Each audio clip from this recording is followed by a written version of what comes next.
Keegan, firstly, congratulations with the knock today. I would like to, something that we never speak about or ask about is about the assistant coaches.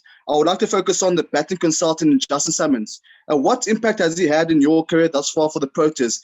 And perhaps maybe moving on late in your career with the Proteas, would you perhaps be interested in moving in and opening up the batting? Justin's been good, specifically with the batters leading up to this test match. We have identified a couple of shortcomings since the previous test match, and I think he's been good in that sense in helping us almost correct that and work on our weak points. And to be honest, where I bat, I'm not really fussed. I'll take any chance I get, wherever it is. How's it, Keegan? Very well batted. Going into the third day, I mean, you seem to show a lot of determination this morning, but you also batted positively, took your scoring opportunities. Do you think the pitch is getting any easier to bat on, or do you think it's going to be tough again tomorrow? I think it's going to be tough for the rest of the test match. That pitch is definitely not getting better to bat on, or easier to bat on, I would say. Yes, it was good bowling this morning. I was saying to Barts this morning as well. I think it's a top quality bowling attack, and they keep you on your toes all the time. So yeah, I'm happy. I wish I could have done more to get the team into a better position, but yeah, we'll take it as it comes. How's it, Keegan? Well batted. It seems like you have a very solid and good technique. Where did you sort of hone your skills, and where did you work on that technique? Was there anything that you did specifically? Thank you.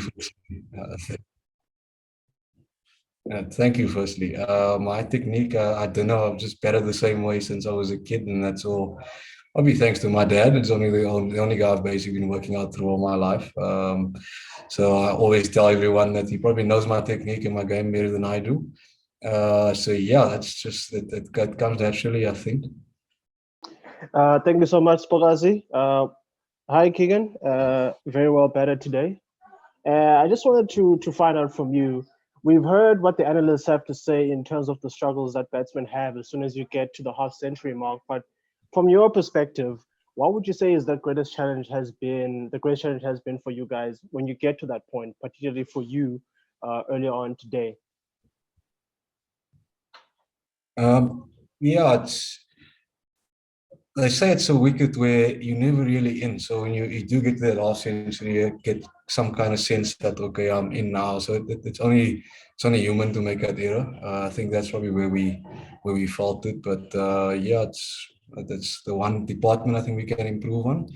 But nevertheless, I think it was a decent effort given the conditions and all. That's not used as an excuse, but yeah, I wish the guys that did get in could have kicked on to get us in a better position. But yeah, we are where we are right now. KP, just before we get on to the next question, can you give us your dad's full name and just tell us a little bit about him? Did he play cricket before? And if so, where and to what stage? Oh, my dad's name is Dirk Petersen. He played cricket back in the day a little bit. I don't know the complete history of it. I was still a kid back then when he was probably at the back end of his career, playing with a club cricket and all. And that's where I was dragged along to the club games and fell in love with the game all from that time. And if you could ask the people that I know back home, they would always see my dad throwing thousands of balls to me in the nets all the time. And that's probably where I learned my trade. Lovely. Telford, you can go ahead. How's it, Keegan? Very well played. Can you give us, please, the answer that Sibukazi would have told you to give when you asked about Rassie van der Dissen's dismissal? And then can you tell us what you really thought of it, please? I swear I didn't have a word in. Now, for safety purposes, I don't really want to comment on that. That's the umpire's decisions. I think we are in a game where we just have to take what they give us, no matter what we think. If it's out or not out, I do think it's just some are going to go your way, some aren't, and yeah, that's not what you can do about it. Just on the conditions that were out there, can you sort of give us a sense specifically what is the hardest part of batting out there? Is it facing the Indian bowlers? Is it the pitch? And then just going further, which was harder, batting last night for that hour or the session this morning? I think definitely the session this morning, the Indian bowlers did come out guns blazing, and they bowled very well. And it was a very challenging 2 hours to bat there.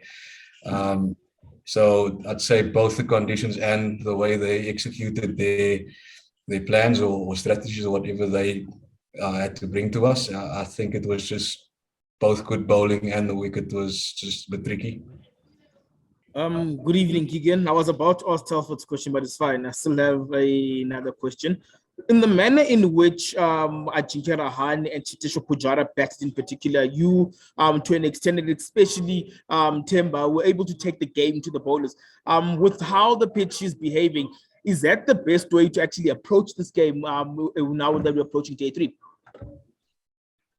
I'm not actually sure what's the right way to bat here, and evidently the attacking option was it worked out for a couple of guys, but it wasn't really overly attacking. I think it was more just pouncing on the bad ball when it does come, and making the most of it, because there weren't many. So whatever they had to offer, we had to take.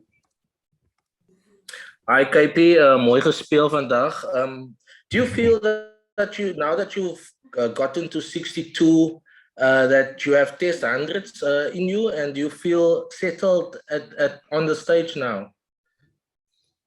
I'm completely confident that I will get that milestone eventually. I thought today was that day, but it wasn't to be, and it won't be the last. Like I say, I'm confident that I will get there.